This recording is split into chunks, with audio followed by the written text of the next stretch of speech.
नहीं, नीरज जी अगर लालू जी चालीसा पढ़ना बंद कर देंगे ना तो उनको पार्टी में कोई पहचानेगा भी नहीं। उनका तो अपना निजी एजेंडा था कि अनंत सिंह जैसे गुंडे को राजनीति से हम भगा देंगे, तो उनके माथे पर ले आके बैठा दिया गया नीरज जी को। तो उन लोगों की जो राजनीतिक जो ऑक्सीजन है वो लालू जी के विरोध से मिलता है। क्या अब आगे राजश्री आरजेडी को चलाने जा रही हैं? हमारे नेता लालू प्रसाद जी हैं। पार्टी के सांसद है मीसा भारती, उन्होंने दिखाया जा रहा है कि एक भी रुपया खर्च नहीं किया अब तक। बहुत सीमित मात्रा में छोटे से पैसे आते हैं जिससे आप एक पंचायत का भी विकास नहीं कर सकते।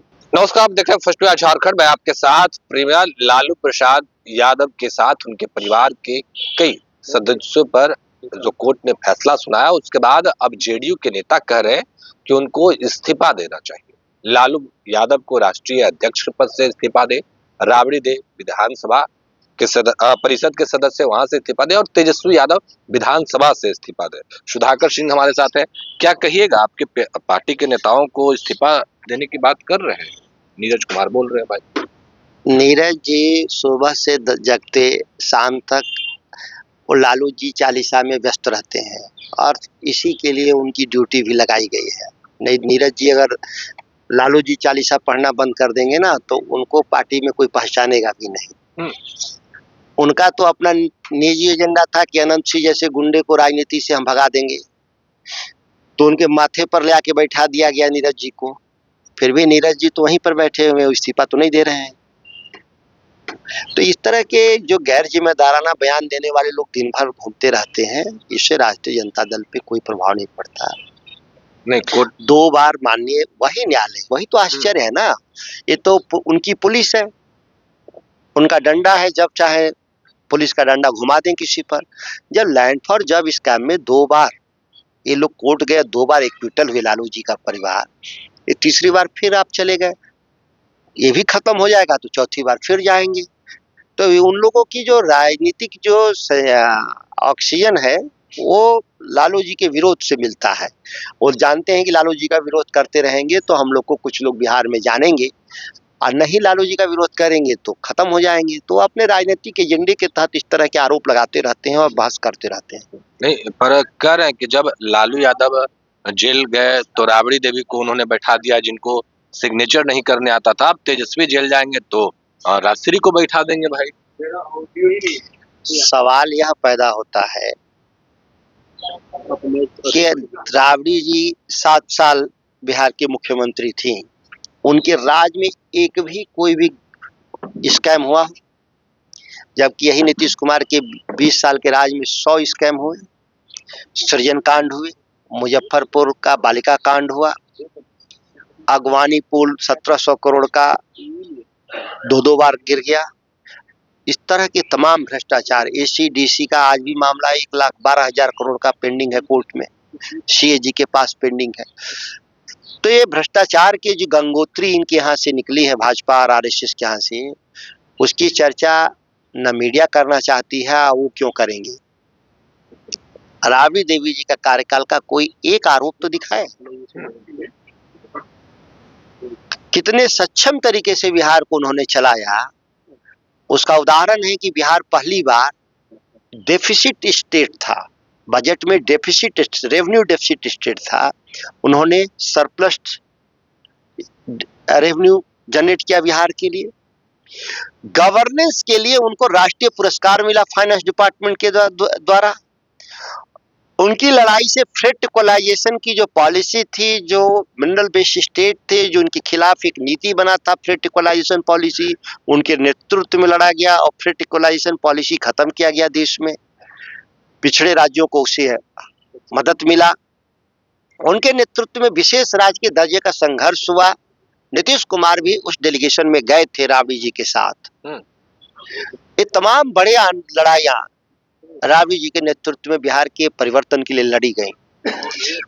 एक ऐसा राज उन्होंने इस बिहार को राज देकर गई जो आने वाले जो सरकार में बैठे लोग जिसको विकास के लिए श्रेय लेने का प्रयास करते हैं, उसका सभी आधार और बेंचमार्क राबड़ी देवी की सरकार ने तय किया था।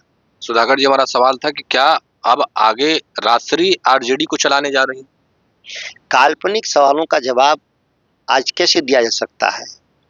हमारे नेता लालू प्रसाद जी हैं सामने हमारे, और एक आरोप लगा है, क्या भाजपा के लोग न्यायपालिका को अपनी मुट्ठी में रखे हैं? क्या भाजपा के लोगों ने फैसला लिख दिया है जिसको जज के द्वारा केवल स्वीकृति दिलाना है? इस बातों से तो यही जाहिर है। चार्जशीट दाखिल होने का अर्थ नहीं होता कि सजा हो जाएगा। इस देश में 98% केस में एक्विटल हुआ है लोगों का, 2% ही मामलों में आज तक सजा मिला है। तो क्या भाजपा के लोगों ने जज साहब का फैसला जो देने वाले हैं भविष्य में साल 2 साल बाद ट्रायल के बाद, उसका अभी से इन लोगों ने तैयार करके जज साहब को पकड़ा दिया है? ये लोग जानते हैं कि जज साहब क्या 2 साल बाद लिखेंगे, 1 साल बाद लिखेंगे, जिसके आधार पर काल्पनिक बहस चला रहे हैं।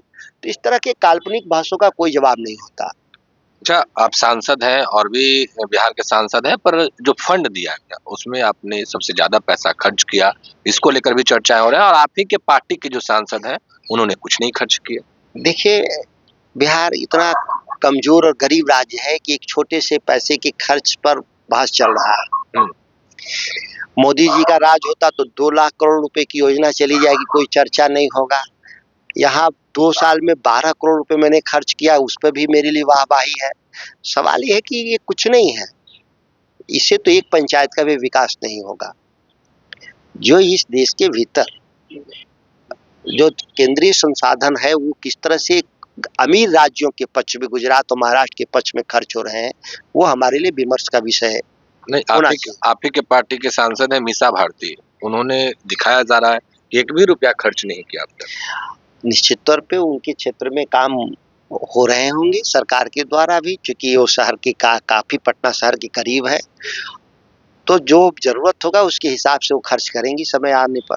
जो खर्च नहीं किए उनको क्या संदेश दीजिएगा, क्या मैसेज दीजिएगा?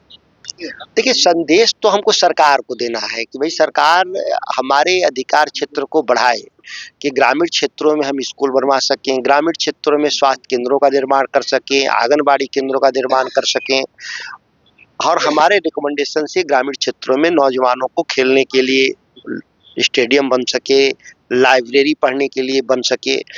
लेकिन ये अधिकार हम लोग को नहीं दे रखी है सरकार। बहुत सीमित मात्रा में छोटे से पैसे आते हैं जिससे आप एक पंचायत का भी विकास नहीं कर सकते।